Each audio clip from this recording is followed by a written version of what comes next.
Hello and welcome to the show. We start this week's FailRace episode on City Skyline and a magical train.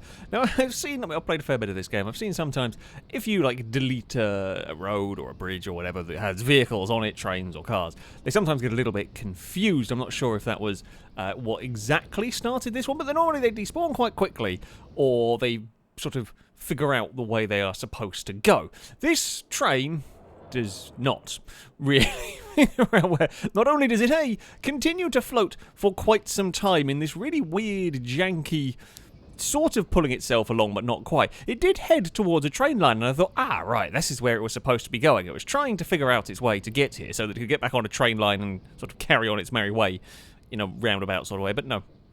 Well, it just kind of levitated its way over this particular train line and then buggered off into the distance and didn't really care about it. It's a very, very slow magical way to travel around that particular city.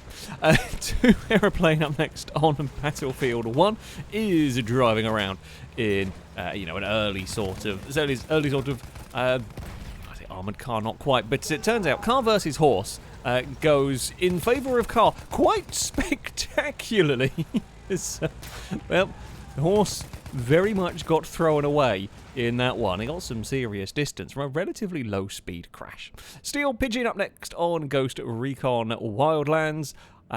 Now, it's tempting to take the shortcut, right? It's tempting when you see on the map, on the sat-nav, whatever, that you can get to the road. All you have to do is take a short little off-roady jaunt. Now, we all know what happens when you try and take the shortcut. Turns out, you waste an awful lot more time getting stuck. In this particular instance, it is a wonderfully balanced Jeep. It's just... yep. That's, you're not really going anywhere. The passenger does get out. I mean, at least they're not over like a ravine or something. They can jump out, but... shortcuts, they just don't work. And it's normally Snow Runner where this happens, or Mud Runner or whatever, but Racer Gamer is not getting in trouble with shortcuts. No, they're getting in trouble with a cone. A cone got stuck under the wheels, and said cone decided to launch the vehicle into the air, and it's perfectly balanced in a different way. It is stuck on its nose, and sort of... not only is it stuck on its nose, but it's also sort of dug itself into the ground. It's sort of like soft mud on the side of the road it's sort of dug itself into. It can kind of shuffle about a little bit, because the front wheels are technically making contact with something, and then it proceeds to bounce around as it is trying to... try to reverse... I think it's trying to reverse its way out, but it's not having any of it. It's just going to slowly bounce its way along, stuck in the mud. The Forest Archer is up next on Beam, and they are trying to do some parkour while carrying a big old, load of planks, I guess. Quite a heavy load in the back of a truck. Not really what you want to have while going parkouring. It looks like they might have got beached, but no, they get away with it. The vehicle bounces around a little bit as they head up towards a jump, but they are definitely not going fast enough. The truck does not make it, however... the planks of wood do. The timber, that will make it across the jump, and now they're stuck there as well. So all in all, not massive success. Bella is up next on Beam also, with... running multiplayer on Beam is always computer intensive. It does look a little bit potato-y, but, it's going. We're racing at Laguna, heading in towards the first corner, and we don't quite see... some contact goes on. One car goes for a flip off of the spun car, and the player's vehicle has nowhere to go. There is nothing you can do about that one. Suddenly an upside-down rolling car heading towards you, and they will end up in the wall. We head on to Cyberpunk next, trying to get away, taking some shortcuts through an alley. Not a bad way to lose pursuers. Signposts going for, well, it's been just spectacular. Just a spectacular added bonus flip. I mean, then they got out of the sort of wanted radius, line of sight radius as well, in doing a flip. So, I guess bonus style points. Speaking of bonus style points, Rose up next on the Crew 2. They are racing along when they don't quite see that the level crossing barriers are down, but never fear.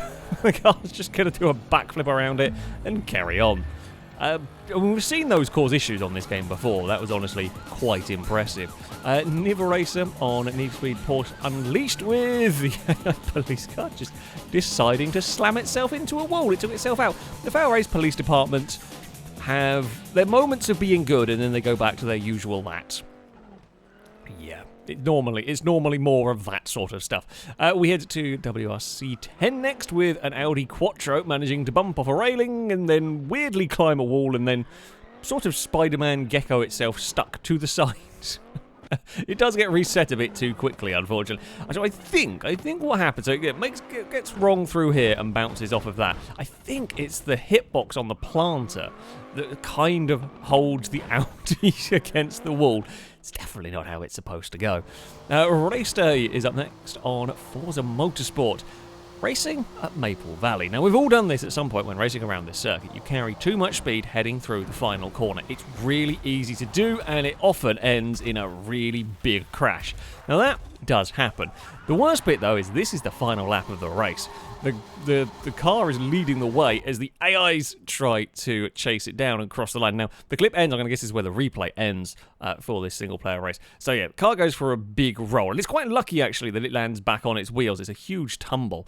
It comes clonking down off the catch fence and lands. No time to really spin it around forward. So they do the sensible thing and grab reverse to try and back it across the finish line as quickly as possible with the onrushing horde of cars, and that is how close it is. It's not the start of the white box that is the finish line here. It's slightly further along. So the AI car gets it while the player is just, I mean, we're talking thousandths, we're talking centimetres here at the wrong side for that finish. That's desperately unlucky, but quite entertaining. G-Surfer is the final clip of the day on Forza Motorsport as well. This is with AI cars just not really knowing how to drive. Camaro, this is at the Indy road course. The Camaro gets it all wrong and ends up crashing into the pit entrance kind of tyre bundle.